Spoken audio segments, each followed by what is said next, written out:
जी money health show में मैं नेहा बजाज आप सभी का बहुत बहुत स्वागत करती हूँ। और आज के वीडियो में हमारे साथ जुड़ रहे हैं डॉक्टर विजय कक्कड़, जो कि एक जाने माने कॉस्मेटिक सर्जन हैं। पिछले 30 सालों से प्रैक्टिस कर रहे हैं और डायरेक्टर है Kakkar health care and cosmetic surgery and laser clinic, जो कि नई दिल्ली में है। Doctor Vijay, ji money health show में आपका बहुत बहुत स्वागत है।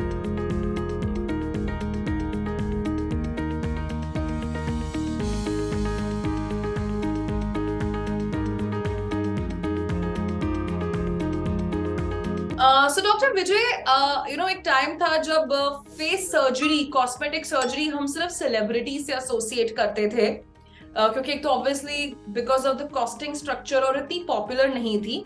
मैं आपसे जानना चाहती हूँ कि what all is included in facial cosmetic surgery और ये किस पर्पस के लिए की जाती है। लेकिन नेहा जी, आपने बहुत ही अच्छा प्रश्न किया है। ये जो हमारा फेस है, इसमें हम बहुत सारी चीज़ें होती हैं। जैसे हमारा फोरहेड है, हमारी आईब्रोज हैं, आईज है, नोज है, लिप्स हैं, और ओवरऑल फेस है। इवन ईयर भी फेस के अंदर सर्जरी में इंक्लूड हो जाता है। तो हर पार्ट की हम कॉस्मेटिक सर्जरी कर सकते हैं। जैसे हम सिंपल वर्ड में कहें, जैसे आईब्रोज हमने लिफ्ट करना होता है, आईब्रो एज के साथ थोड़ी सैग कर जाती है। आईज की स्किन थोड़ी ढीली पड़ जाती है, सैगिंग हो जाती है, आईज उसकी टायर्ड लुक लगती है। तो उसकी हम ब्लेफरोप्लास्टी कहते हैं, हम जिसको अपर लिड आई लिड ब्लेफरोप्लास्टी या लोअर लिड ब्लेफरोप्लास्टी कहते हैं। आपने देखा होगा कभी कभी लोअर आईलिड्स में काफ़ी फैट बल्जिस आपको नजर आने शुरू हो जाते हैं, हाँ। तो उनकी भी एक कॉस्मेटिक सर्जरी हो जाती है। फिर उसके बाद नाक की सर्जरी तो बहुत ही कॉमन है, जिसको हम कॉस्मेटिक राइनोप्लास्टी कहते हैं। तो इससे हम एक desired shape of the nose achieve कर सकते हैं। किसी का नाक बहुत मोटा है, उसको पतला कर सकते हैं। नीचे से बहुत वाइड है, उसको करेक्ट कर सकते हैं। ऐसे लिप की शेप को जैसे हम आजकल फिलर वगैरह से एकदम पाउट दे सकते हैं, अच्छा परफेक्ट कर पार्टी सकते हैं। लिप्स दे रहे हैं। या ऐसे ही फेस में अगर सैगिंग हो जाती है, तो सैगिंग में हम उसको फेसलिफ्ट सर्जरी के द्वारा उसको टाइट कर सकते हैं। ओके, सो यानी कि पूरी चेहरे की काया ही पलटी जा सकती है। अच्छा सर, अधिकतर क्या है कि अगेन या तो मैं बोलूँ लोगों को ज्यादा जानकारी नहीं है, या हमने कुछ ऑब्वियसली हमने सेलिब्रिटीज में भी देखा है कि कुछ सर्जरीज के रिजल्ट इतने अच्छे नहीं आए, या चेहरा बड़ा अननेचुरल सा लगता है। तो आप हमें ये बताइए कि अगर किसी ने नोज जॉब कराया या मेसोप्लास्टी, चिन करेक्शन कराया, कोई भी सर्जरी कराई, तो क्या इनका सक्सेस रेट है? क्या सर्जरी के बाद लगता है कि कुछ ये तो नकली है, क्या नेचुरल नहीं लगते हैं? नहीं, ये तो देखो, आजकल जो हम सर्जरी करते हैं ना, जैसे राइनोप्लास्टी भी करते हैं, तो हम उसको बिल्कुल नेचुरल नोज देने की कोशिश करते हैं। उसमें कुछ भी आर्टिफिशियल या प्लास्टिक या इम्प्लांट या सिलिकॉन डालना पसंद नहीं करते, क्योंकि अगर हम नेचुरल नोज देंगे तो उसमें कुछ भी आर्टिफिशियल नहीं लगेगा। और अगर किसी भी अच्छे सर्जन ने सर्जरी की है तो रिजल्ट्स आमतौर पे अच्छे होते हैं। जिससे हर हर सर्जरी में कुछ ना कुछ इश्यूज हो सकते हैं, माइनर इश्यूज हो सकते हैं, वो सब करेक्ट हो सकते हैं। But by and large I will say 95% अच्छे रिजल्ट्स होते हैं, और पेशेंट्स आर मोस्टली हैप्पी। ऐसे ही चिन में आपने पूछा, तो चिन में ऑफ कोर्स इम्प्लांट डलते हैं। इम्प्लांट भी डल सकते हैं। आजकल हम दूसरा प्रोसीजर, इसको हम फैट ग्राफ्टिंग करते हैं। इसमें आपका अपना फैट ही लेके हम सिरिंज के द्वारा भी वो डाल देते हैं, तो उससे भी चिन को एनहांस कर सकते हैं। ओके। तो ये सारी हमें, जैसे फेस का हम देखते हैं कि एक गोल्डन रेशियो होती है फेस की। जैसे हमारा फोरहेड है, ये मिडल ऑफ द फेस है, और lower one third, they they are all in equal ratios. So उसको हमने अचीव करना होता है। तो कभी कभी पेशेंट ऐसा भी आता है जिसकी बहुत ही अनरियलिस्टिक एक्सपेक्टेशंस होती हैं। मुझे सेलिब्रिटी तो जैसा बना दो, वैसी नाक दे दो। हाँ, मेरा नाक जैसे माधुरी दीक्षित जैसा बना दीजिए, या सो एंड सो हाँ। पर्सनालिटी जैसा बना दीजिए। आफ्टर ऑल हम उसका जो बेसिक नोज स्ट्रक्चर है ना, वो तो सेम रहेगा ना। उसी में हमने चेंजेस करने हैं, कोई नया नोज उस पर नहीं रख देंगे हम। नहीं रखना, हाँ, राइट। ये कि उसी नोज को उसके फेस के अकॉर्डिंगली हम उसको रिकंस्ट्रक्ट कर देंगे। तो ओके। वही वही अचीवेबल होता है। ओके, सो गोल्डन रेशो की बात की, मैं भी जरा चेक कर लेती हूँ। यानी कि my size of the forehead has to be equal to the eyebrow gap and my upper lip gap, and so is my nose and yes, chin. Okay, I think yes. मुझे जरूरत नहीं है। हाँ, you have a good ratio. Thank you. So doctor Vijay, again surgery, pre surgery and post surgery care के बारे में अगर आप कुछ बताना चाहें। फॉर एग्जांपल, हर किसी के मन में एक सवाल होता है कि मैं सर्जरी करा लूं लेकिन किसी को पता नहीं लगना चाहिए ऑफिस में, तो क्या स्वेलिंग रहती है, और क्या ये वन टाइम सर्जरी है या हमें लाइफ लॉन्ग कुछ करेक्शंस, मेंटेनेंस भी लेने पड़ते हैं? देखिए, प्री सर्जरी में तो हम पेशेंट को देखते हैं कि वो सर्जिकली ऑपरेशन के लायक है कि नहीं। उसमें जो भी बेसिक इन्वेस्टिगेशन होती हैं, उसके बेसिक ब्लड प्रोफाइल, यूरिन वगैरह टेस्ट करा लेते हैं उसमें, और कोई मेडिकल इश्यूज हैं तो उनको रूल आउट कर लेते हैं। तो जब हम सर्जरी करते हैं तो उसके बाद नेचुरली कोई भी सर्जरी करेंगे कुछ दिन के लिए स्वेलिंग तो रहती है। तो वो स्वेलिंग 2 से 3 हफ्ते तक ज्यादा होती है, उसके बाद ग्रेजुअली अगले 2-3 महीने में बिल्कुल कम हो जाती है, और हम एक्सपेक्ट कर सकते हैं कि अगले 3 महीने में एब्सोल्युटली नेचुरल रिजल्ट आ जाएगा। तो बाकी कुछ सर्जरी छोटी होती है जिसमें ज़्यादा पता नहीं लगेगा किसी को, लेकिन कुछ सर्जरी जैसे अगर हम राइनोप्लास्टी भी करें, उसमें बोन को भी अंदर हमने नैरो करना है, तो फिर आइस के आसपास काफ़ी स्वेलिंग आती है, तो आपको हफ्ता रेस्ट मान के चलना चाहिए कि 1 हफ्ता लगभग आपको रेस्ट करना पड़ेगा। After that you can join back to office. अच्छा, तो सर अगर मैं बात करूं, किसी ने 28 साल की उम्र में कोई फेशियल करेक्टिव सर्जरी ली, so by the age of 30, 40, 50 वो एज इट इज रहने वाले हैं या उसमें कुछ करेक्शंस होने वाले हैं? क्योंकि देखिए, अगर हमारा 28 फेस भी साल चेंज होता है। हाँ हाँ, आपने बिल्कुल सही कहा। जैसे अगर हम 28 साल में मैं सर्जरी कुछ अगर मैं करूंगा, तो पहले तो मुझे उसके फेस को एनालाइज करना पड़ेगा कि उसके फेस को 28 एज में कुछ रिक्वायर्ड भी है या नहीं। क्योंकि जो भी फेसलिफ्ट जैसे सर्जरीज हैं, राइनोप्लास्टी ऑफ कोर्स 28 एज में करेंगे तो it's a life long surgery, we there is no need of changing it unless you require little bit of correction और नॉट, अदरवाइज परमानेंट थिंग उसमें चेंज नहीं होगी, सारी लाइफ वैसी ही रहेगी। लेकिन जैसे जैसे हमारी एजिंग है, so aging cannot be cannot prevent it, but it can be delayed. So that is what we achieve. So जैसे हम suppose कोई patient आता है 45 years में, the face is sagging little bit, so those things can be lifted by facelift, और those sagging can be corrected.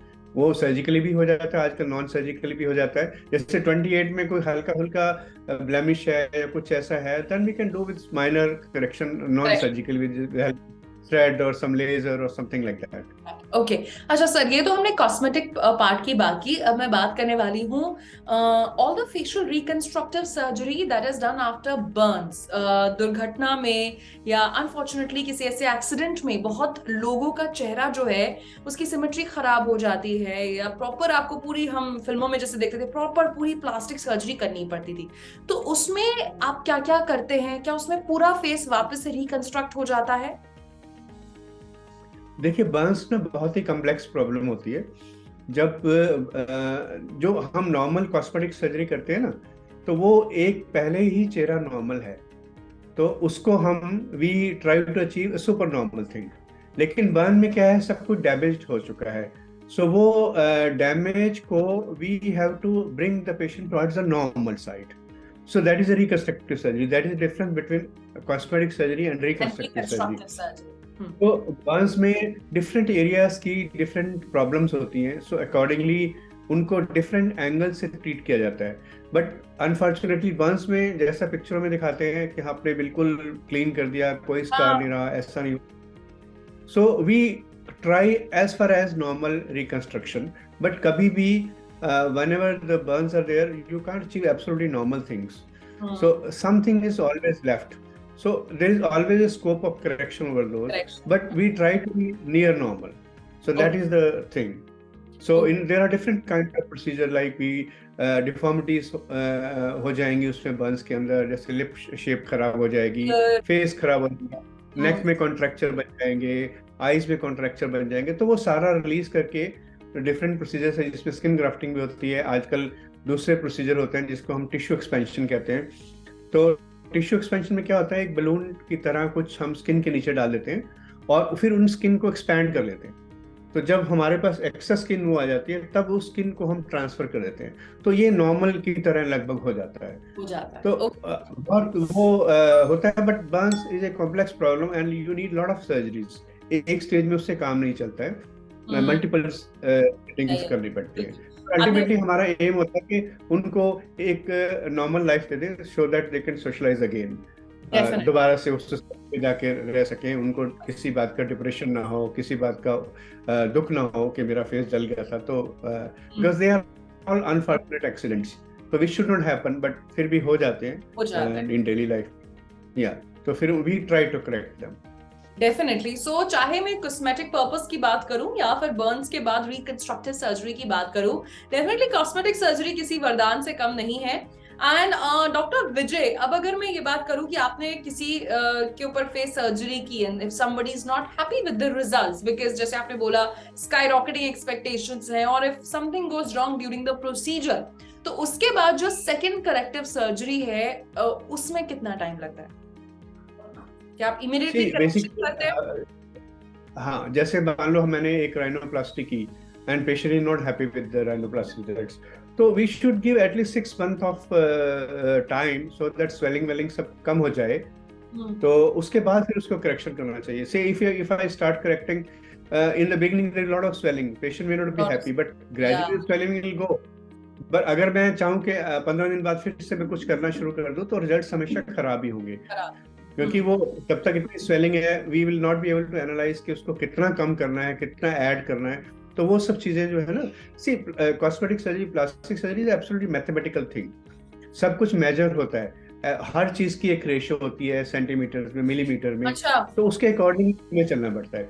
ये सी golden ratio में जो एक हम एस्थेटिक सर्जरी में कहते हैं पाई रेशियो, पाई रेशियो में जितनी दुनिया की सुंदर चीजें हैं ना, जितनी ब्यूटीफुल थिंग्स हैं, they are all based on pi ratio, that is 1.67:1। So जहां भी, जैसे आपकी आईब्रो मैं देखूं, तो अगर आप आईब्रो जहां से आपकी आर्च हो रही है वो डिस्टेंस मेजर करूं और लेटरल डिस्टेंस मेजर करूं, तो it will come out to 1.67 to 1 centimeter. Okay, I'm also checking they that. are all beautiful. जितने भी आप दुनिया में ब्यूटीफुल लोग देखोगे उनको सब ऐसा मिलेगा, इवन ब्यूटी चीजें भी ऐसी ही मिलेंगी। Okay. So we on those ratios basically. So we try to correct everything. जैसे nose में भी we always measure the upper part, the lower part. अगर कई बात पर पेशेंट आता है कि मेरी नाक बिल्कुल नीचे से बिल्कुल नैरो कर दो, तो उसमें वो सांस कैसे लेगा, एक नेचुरल नहीं आएगा ना, it will just be a straight line, nose will never be good.